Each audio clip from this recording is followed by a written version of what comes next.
Hyderabad KPHB కాలనీలో దారుణం చోటు చేసుకుంది. ఇంటి ముందు బైకులు పార్కు చేయొద్దని చెప్పినందుకు ఓ కుటుంబంపై 30 మంది హాస్టల్ యువకులు దాడి చేశారు. కొంతమంది ఇంట్లోకి చొరబడి మహిళపైన కూడా దాడికి పాల్పడ్డారు. హాస్టల్ మేనేజ్మెంట్పై కూడా చర్యలు తీసుకోవాలని కుటుంబ సభ్యులు ఆవేదన వ్యక్తం చేస్తున్నారు. ఘటనపై కేసు నమోదు చేసి పోలీసులకు దర్యాప్తు చేపట్టారు.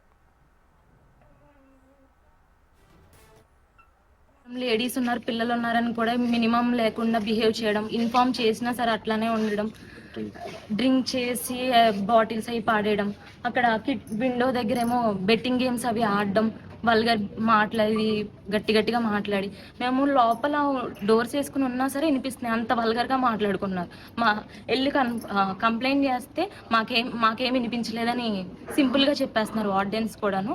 మాకైతే ఇక్కడ కంపల్సరీ ఇష్యూని సాల్వ్ చేస్తారని అనుకుంటున్నాము. పోలీసులు స్పందించి వెంటనే చర్యలు తీసుకుని ఇక్కడ హాస్టల్స్ రిమూవ్ చేసేయాలని కోరుకుంటున్నాం మేము. ఇప్పుడు ఇలాగే దారుణంగా ఎప్పుడు పెడతారు, మార్నింగ్ నైట్ అని ఏమి ఉండదు.